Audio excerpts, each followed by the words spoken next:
नमस्कार दोस्तों, आप सबका स्वागत है मेरे यूट्यूब चैनल के ऊपर। दोस्तों, हम लोगों ने कल अपने लेवल्स बताए थे आप लोगों को और यहाँ पर मार्केट के अंदर आपको ये बताया था कि मार्केट में एक बाउंस आ सकता है और शॉर्ट जो है वो ऐसे ही नहीं करना है कि मार्केट बस जहाँ मन चाहे वहीं शॉर्ट कर दो मार्केट को, ऐसा नहीं करना है। मार्केट में बाउंस आने दीजिए। वो बाउंस कितने दिन तक सस्टेन करता है, 2 दिन, 1 दिन, 3 दिन, कब तक करता है, सही टाइम आने पे तभी शॉर्ट करना है, अदरवाइज शॉर्ट नहीं करना है। तो यहाँ पर ये सब बातें हुई थी और यहाँ पर मैं चार्ट भी दिखा देता हूँ। साथ में एक चीज़ और डिस्कस किया था हम लोगों ने कि हमारा जो बाइंग जो एक बायर्स का जो लेवल था वो अब यहाँ से शिफ्ट होने के बाद हमारा शिफ्ट हो चुका था ऊपर। हमने डिस्कशन ये किया था कि मार्केट जैसे ही 18,640 के नीचे जाएगा तभी यहाँ पर एक शॉर्ट बनेगा और मार्केट में पैनिक आएगा, अदरवाइज यहाँ पे पैनिक नहीं आएगा। तो यहाँ पर ओवरऑल मार्केट इसके नीचे गया ही नहीं और मार्केट ने अपसाइड का बाउंस कंटिन्यू किया आज। तो यहाँ पर अब बहुत सारी चीज़ें हैं। अगर आप हमारे फ्री टेलीग्राम चैनल के ऊपर हो तो आपको बताया गया था सुबह सुबह जब मार्केट ओपन हुआ था 5 मिनट के टाइम फ्रेम में मैं आपको समझा देता हूँ कि आज मार्केट चला कैसे एग्जैक्टली, ताकि आपको यहाँ पर क्लियरिटी मिले कि यहाँ पर मार्केट के अंदर हो क्या रहा था लाइव मार्केट के अंदर। दोस्तों, जब मार्केट ओपन हुआ यहाँ पर तो यहाँ पर इस वाली कैंडल के ऊपर जो है यहाँ पर मतलब कॉल राइटर्स हैवी होना शुरू हो चुके थे और यहाँ पर एक सेलिंग प्रेशर जनरेट किया गया था जो कि मार्केट को यहाँ तक नीचे लेके आया।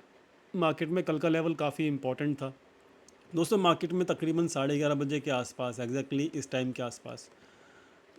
के आसपास क्या हुआ कि एक न्यूज़ आई।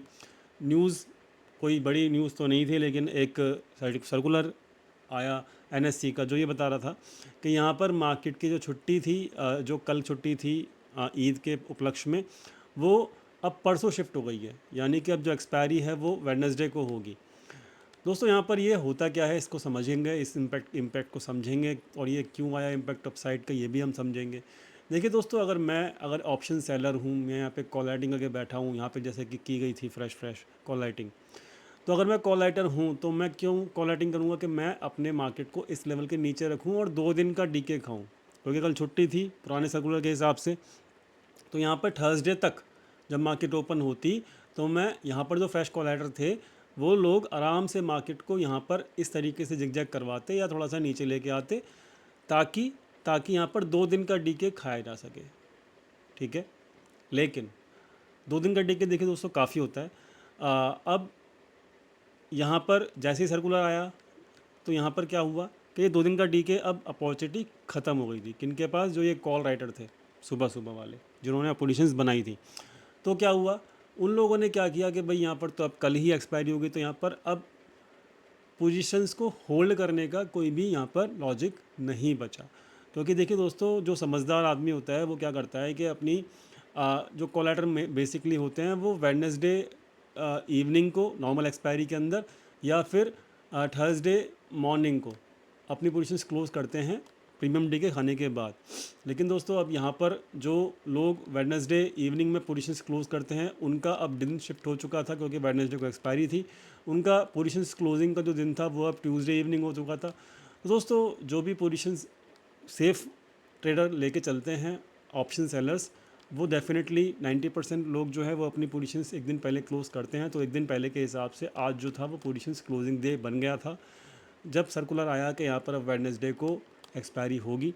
तो इस वजह से यहाँ पर जो है अब मार्केट के अंदर एक यहाँ पर कॉल राइटिंग की जो पोजीशंस है उसको कवर किया गया और मंथली अब पोजीशंस वैसे ही थी, तो इसी वजह से यहाँ पर मूव भी आराम से 100 पॉइंट के आसपास का आ गया। तो दोस्तों, यहाँ पर ये मुझे ऐसा लगता है कि ये यहाँ पर एक लॉजिक था जो कि सर्कुलर के आने के बाद ही चालू हुआ मार्केट के अंदर। जो एक कॉल राइटिंग की पोजीशंस को क्लोज़ किया गया वो इसी वजह से किया गया। तो यहाँ पर ओवरऑल मार्केट के अंदर अब क्या सिचुएशन है वो हम देख लेते हैं। तो यहाँ पर मार्केट की सिचुएशन अब आगे की देखते हैं वनडे के चार्ट के ऊपर। तो वनडे का चार्ट का जो अभी यहाँ पर प्राइस है वो तो ठीक ठाक है, बुलिश ही है, इसमें कोई दिक्कत नहीं है, प्राइस अच्छा है। बाद में अब देखिए यहाँ पे एक रेसिस्टेंस बचा है। रेसिस्टेंस क्या बचा है वो हम समझ लेते हैं। रेसिस्टेंस बस एक ही है दोस्तों, ये वाला जो हाई है, ठीक है, इसको हम ऑल टाइम हाई भी कह सकते हैं, जो कि 18,889 के ऊपर है।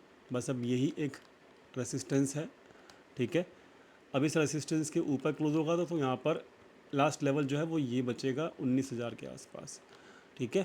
तो अल्टीमेटली अब हमें समझना क्या है, हमें ये समझना है कि जब तक यहाँ पर कोई नेगेटिव कैंडल ना बने, ठीक है। नेगेटिव कैंडल कैसी होती है वो भी मैं आपको समझा देता हूँ। देखिए दोस्तों, जब मार्केट ऊपर जा रही होती है ना, तो कोई एक नेगेटिव कैंडल को देखना पड़ता है। जैसे कि ये नेगेटिव कैंडल है, ये नेगेटिव कैंडल है, ठीक है। ये मार्केट ऊपर जा रही है, जब तक शॉर्ट मत करो जब तक मार्केट की नेगेटिव कैंडल ना बने। जैसे कि ये नेगेटिव कैंडल थी, ठीक है, ऊपर मार्केट गया, ये नेगेटिव कैंडल बनी। तो इस तरीके से यहाँ पर अब मार्केट ऊपर जा रहा है, जाने दो, ठीक है। जब तक कि पोजीशंस, जब तक कि आपको यहाँ पे शॉर्ट के बारे में नहीं सोचना, तब तक कि आपके वनडे के ऊपर ना नेगेटिव कैंडल ना बने। अब नेगेटिव कैंडल हो सकता है कि यहाँ पर 886 ATH के आसपास बन जाए, या फिर 19,000 के आसपास बने, कहीं तो बनेगी। जब तक तो आपको सोचना ही नहीं है। तो बेसिकली यहाँ पर इस टाइप से ही आपको यहाँ पे मार्केट को लेके चलना है। देखिए यहाँ पे मार्केट में बाउंस आ रहा है, आने दीजिए। कब तक कंटिन्यू रहेगा, जब तक कि यहाँ पे कोई नेगेटिव कैंडल नहीं बनेगी। समझ में आ गया? तो ये चीज़ इंपॉर्टेंट है, इसको समझना बहुत ज़रूरी है, ठीक है। तो फिलहाल रेसिस्टेंस अभी मार्केट ठीक ठाक है, रेसिस्टेंस पास में है। ये रेसिस्टेंस ऑल टाइम हाई के आसपास ही है, इसके आसपास, इसके बाद जो रेसिस्टेंस है वो भी आपको समझा दिया है। अब दूसरी चीज़, जो इतनी अच्छी कैंडल है, मैं कल यहाँ पर शॉर्ट के लिए नहीं हूँ, मतलब शॉर्ट में मैं नहीं, मतलब पोजीशन बनाने की रेडी में हूँ, ठीक है। तो पोजीशंस में कल शॉर्ट के नहीं लूँगा। क्यों? क्योंकि आपको समझ में आएगा ये चीज़ 15 मिनट के चार्ट के टाइम फ्रेम के ऊपर। देखिए एक चीज़ इंपॉर्टेंट होती है कि जो मोमेंटम होता है ना मार्केट का, उसको जब तक कोई ब्रेक ना करे, जैसे कि ये मोमेंटम था, इसको ब्रेक किया यहाँ पर, ठीक है। तो ऐसा ही ये मोमेंटम चल रहा है इस वक्त। जब तक ऐसा कोई ब्रेक ना लगे तब तक तो यहाँ पर कुछ, मतलब मोमेंटम के अगेंस्ट में बैठना ठीक नहीं है, ठीक है। तो यहाँ पर मैं समझ के आ रहा हूँ, मैं समझा के आ रहा हूँ यहाँ पे कि ये जो मोमेंटम ऊपर क्या बन रहा है, तो ये यहाँ पर मोमेंटम तभी ब्रेक होगा अब सेल करने का मार्केट को, जब कम से कम इस लेवल के नीचे जाएगा, ठीक है, जो कि है 18,000, आज की डेट के हिसाब से 18,720 के नीचे। जब तक तो यहाँ पर कोई भी बेयरिश ट्रेड तो कम से कम नहीं बनता है। हाँ, एक बात अलग है कि मार्केट खोली जाए अपने ATH के आसपास और वहाँ से अगर सेलिंग प्रेशर बनता है, जो कि मैं आपको अपडेट कर दूंगा अपने फिर टेलीग्राम चैनल के ऊपर, तो यहाँ पर एक छोटा सा मूव आ सकता है 800 तक का, 800 तक का, वो एक अलग चीज़ है, ठीक है।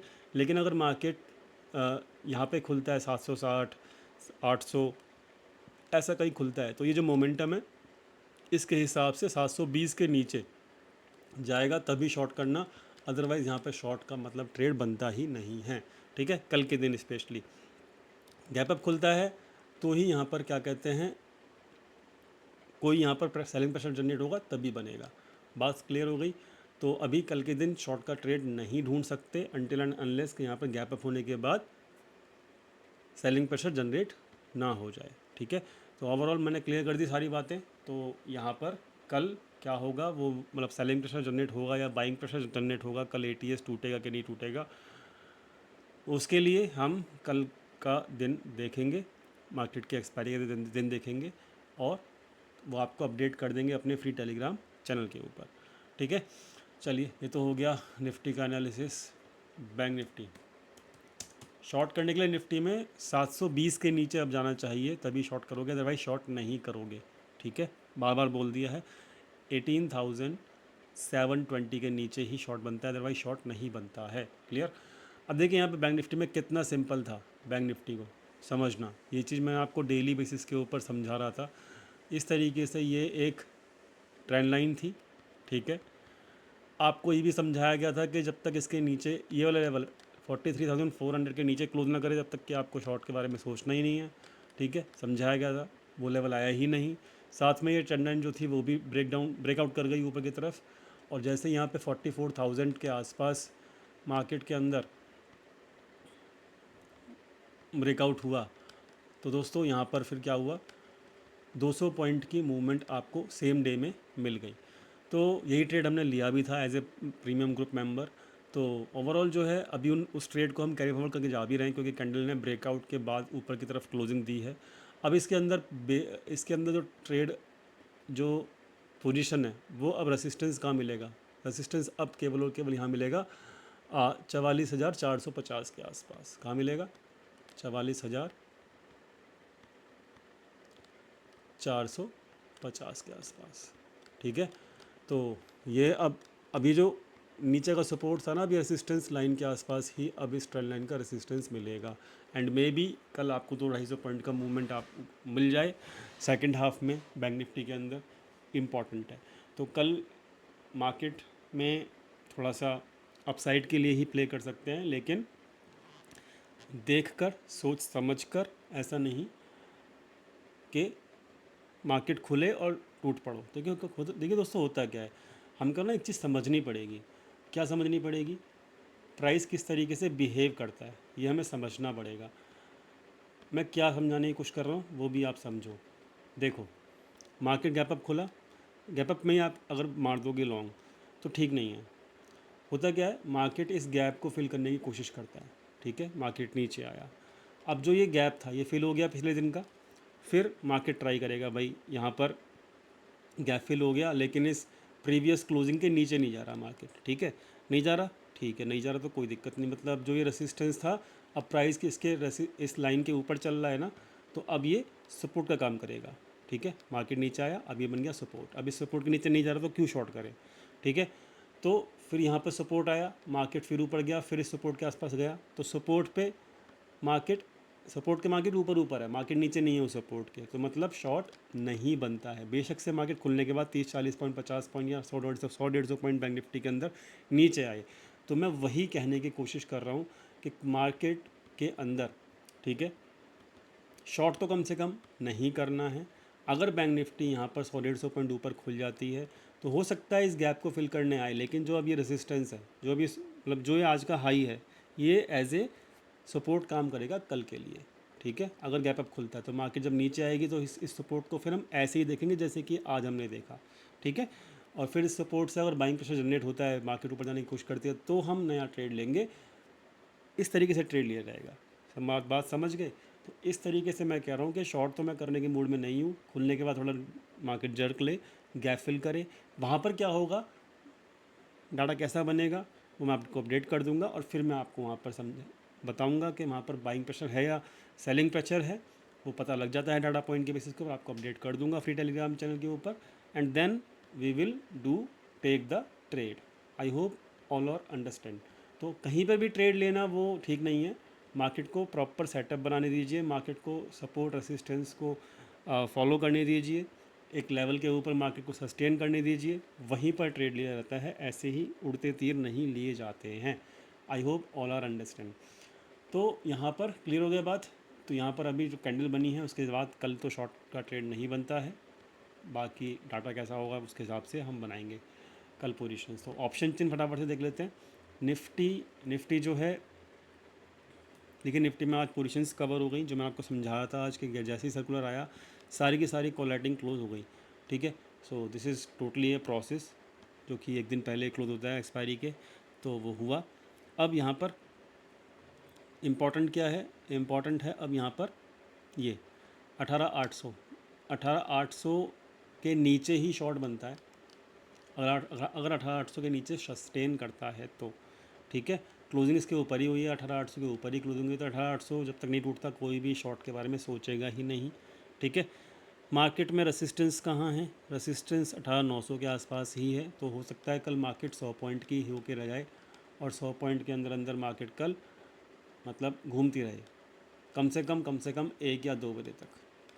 ठीक है, और सेकंड हाफ में क्या होगा, शॉर्ट कवरिंग दोबारा आएगी या नहीं आएगी, ठीक है, वो हम आपको अपने फ्री टेलीग्राम चैनल पे बता देंगे। क्लियर हो गई बात? तो यहाँ पर ये तो हो गया निफ्टी का ऑप्शन चेन। बैंक निफ्टी का भी फटाफट से देख लेते हैं।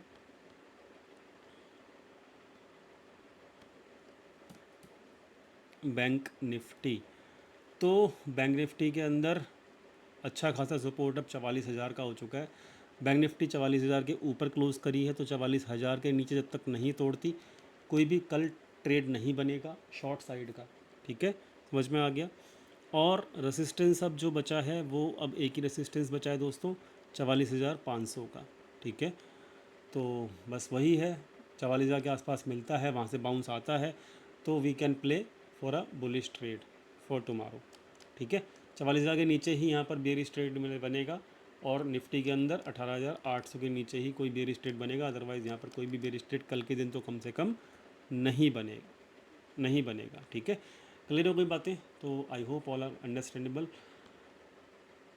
मिलते हैं कल फ्री टेलीग्राम चैनल के ऊपर, लिंक डिस्क्रिप्शन में दिया हुआ है। Thank you so much for watching this video. Thank you.